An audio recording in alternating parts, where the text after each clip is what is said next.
लाल सोने का नाम घूमने लगता है। दरअसल ये सोना कुछ और नहीं बल्कि लाल चंदन है। जी हाँ, वही लाल चंदन जिसे बतौर स्टार अल्लू अर्जुन ने पुष्पा मूवी में स्मगल करके करोड़ों की कमाई कर डाली। लेकिन दोस्तों, क्या आपको पता है कि लाल चंदन दुनिया की सबसे महंगी लकड़ी नहीं है, बल्कि दुनिया की सबसे महंगी लकड़ी के सामने तो लाल चंदन भी कौड़ियों के भाव बिकता है। आज की हमारी इस वीडियो में हम आपको दुनिया भर में मौजूद कुछ ऐसी बेशकीमती लकड़ियों के बारे में बताएंगे जिनके दाम सुनकर आपके होश उड़ जाएंगे। दोस्तों, हम बात कर रहे हैं दुनिया की सबसे महंगी लकड़ी यानी अफ्रीकन ब्लैकवुड की, जिसकी कीमत के आगे चंदन का रंग भी फीका पड़ जाता है। इसके सिर्फ 1 किलोग्राम की कीमत 8,000 पाउंड यानी 7 लाख रुपए से भी ज्यादा है। या फिर यूं कहें कि इसका महज 1 किलोग्राम आपको रातों रात लखपति बना सकता है। ये इसकी कीमत ही है जो इसे धरती की सबसे दुर्लभ चीज बनाती है, जिसे अपना बनाना टूटे हुए तारे को देखे जाना जितना मुश्किल है। अब आपके मन में सवाल उठ रहा होगा कि आखिर इसमें ऐसा क्या है जो इसे इतना यूनिक बनाता है। तो ये समझ लीजिए दोस्तों, हमारी धरती पर जो चीज बड़ी मशक्कत से मिलती है तो उसकी कीमत ऑटोमेटिक दुगनी हो जाती है। और कुछ ऐसा ही हाल इस लकड़ी का भी है। एक तो ये पनपती कुछ गिने चुने देशों में, ऊपर से इस पर बेइंतहा तस्करी की मार, जिसके चलते इसका बोलबाला दुनिया के कोने कोने तक है। और इसे पाने के लिए न जाने कितने लोगों को अपनी जान गंवानी पड़ती है। अपने नाम की तरह ये लकड़ी ज्यादातर अफ्रीकी देशों में पाई जाती है, जैसे अंगोला, माली, सेनेगल, तंजानिया, नामीबिया, मोजाम्बिक और कीनिया। दोस्तों, अफ्रीकन ब्लैकवुड की सबसे बड़ी खासियत इसके रंग को लेकर की जाती है, जिसकी बाहरी छाल पूरी और अंदरूनी एकदम काली होती है। वहीं देश और दुनिया के कुछ हिस्सों में अलग थलग वातावरण के चलते इसके रंग में बदलाव देखा गया है। देखने में लकड़ी बाकी अन्य पेड़ों की तरह दिखती है, लेकिन इसका असली झोल तो इसे काटने के बाद ही पता चलता है कि एक काले रंग वाली लकड़ी आखिर कितनी बेशकीमती है। तो वैसे तो सरकार द्वारा निर्धारित रेट पर यह बिकती है, मगर ब्लैक मार्केट में इसकी कीमत आसमान छू लेती है। हालांकि आपकी जानकारी के लिए बता दें कि एक छोटा सा पेड़ होता है जिसकी औसतन लंबाई 4 से 15 मीटर तक होती है, और इसे ठीक से तैयार होने में तकरीबन 60 से 70 साल का वक्त लग जाता है। मगर अफसोस है, मोटी रकम कमाने के लालच में तस्कर इन्हें समय से पहले ही काट देते हैं, जिससे इनकी संख्या में भारी गिरावट आ गई है और प्रकृति का यह अनमोल रत्न ना चाहकर भी विलुप्त होने की कगार पर है।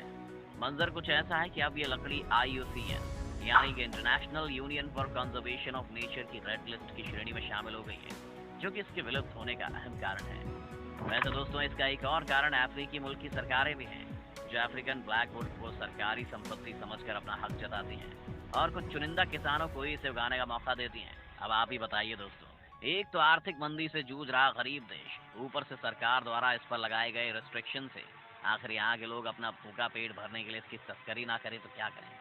और तरफ है, अब इन पेड़ों को बचाने के लिए दुनिया भर के संगठन एकजुट हो रहे हैं, क्योंकि जो पेड़ 60 साल में तैयार होते हैं वो वैसे ही दुर्लभ होते हैं। और अगर ऐसी हालत रही तो बहुत जल्द वो दिन दूर नहीं जब अफ्रीकन ब्लैकवुड का वजूद पृथ्वी से हमेशा हमेशा के लिए खत्म हो जाएगा। वैसे दोस्तों, आपको भारत में इसका पेड़ भले ही ना मिले, मगर इससे बने मजबूत फर्नीचर आपको किसी अच्छे शोरूम में देखने को जरूर मिल जाएंगे। इसके अलावा इन पेड़ों की लकड़ियों का इस्तेमाल सबसे ज्यादा गिटार और शहनाई जैसे म्यूजिकल इंस्ट्रूमेंट्स बनाने में किया जाता है, जिनकी क्वालिटी के चलते इन्हें इंटरनेशनल मार्केट में ऊंचे ऊंचे दामों में बेचा जाता है। आपको बता दें कि इनकी कीमत इतनी ज्यादा होती है कि इन्हें खरीदना किसी आम इंसान के बस की बात ही नहीं है। एक रिपोर्ट के अनुसार अफ्रीकी ब्लैकवुड की सबसे ज्यादा डिमांड यूरोपीय देशों में है, क्योंकि यहाँ दुनिया के सबसे ज्यादा म्यूजिकल इंस्ट्रूमेंट्स बनाए और बेचे जाते हैं। और अब अगर आप भी संगीत के शौकीन हैं तो हमारी माने इस लकड़ी के बने इंस्ट्रूमेंट्स को जरूर ट्राई करें, जो आपका 7 सालों साल तक नहीं छोड़ेंगे। तो दोस्तों, ये तो हो गई दुनिया की सबसे महंगी लकड़ी की कहानी। अब आपको एक ऐसी देवी लकड़ी देवताओं को भी अपनी ओर आकर्षित कर देती है।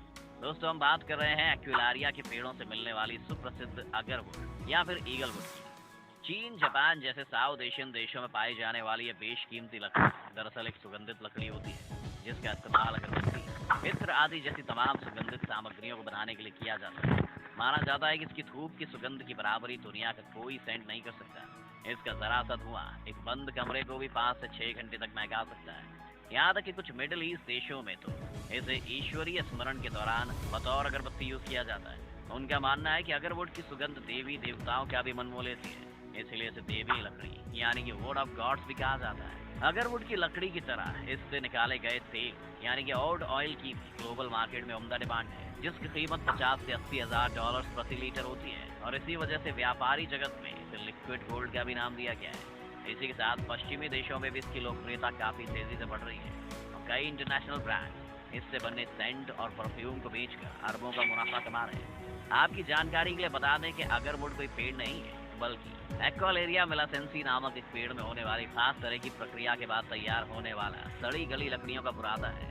इसे कुछ यूं समझिए जैसे जब इस पेड़ का अंदरूनी हिस्सा बैक्टीरिया, फंगस, कीड़े मकोड़े और चिट्टियों की लार से सड़कर खराब हो जाता है तो इसमें फाइलोफोरा पैरासिटिका प्रोसेस स्टार्ट होता है ताकि ये पेड़ खुद के जख्मों को भर सके। और सालों साल चलने वाली इस प्रक्रिया में पेड़ के भीतर का हिस्सा अगरवुड में बदल जाता है और जिसे बड़ी बारीकी से खोजकर गहरे रंग वाले अगरवुड के हिस्से को काट कर अलग कर दिया जाता है और मार्केट में बेच दिया जाता है। दोस्तों, अगरवुड को कभी बोया नहीं जा सकता है और ना ही काटा, क्योंकि ये एक तरह से नेचुरल प्रोसेस से उत्पन्न होने वाली लकड़ी है। बस कुछ किया जा सकता है तो सिर्फ और सिर्फ एक्वेलेरिया के पेड़ में अगरवुड लगने का इंतजार। एक्वेलेरिया की लकड़ी खास तौर पर ईस्ट एशिया के घने जंगलों में पाई जाती है, जिनसे ये बेशकीमती अगरवुड लकड़ियां मिलती हैं। लेकिन आपको जानकर हैरानी होगी कि दुनिया भर में कुल 15 देशों में इसकी 26 अलग अलग प्रजातियां होने के बावजूद भी ये पेड़ आज विलुप्ति की कगार पर है और इसकी संख्या पिछले 150 सालों में 80% तक कम हो चुकी है।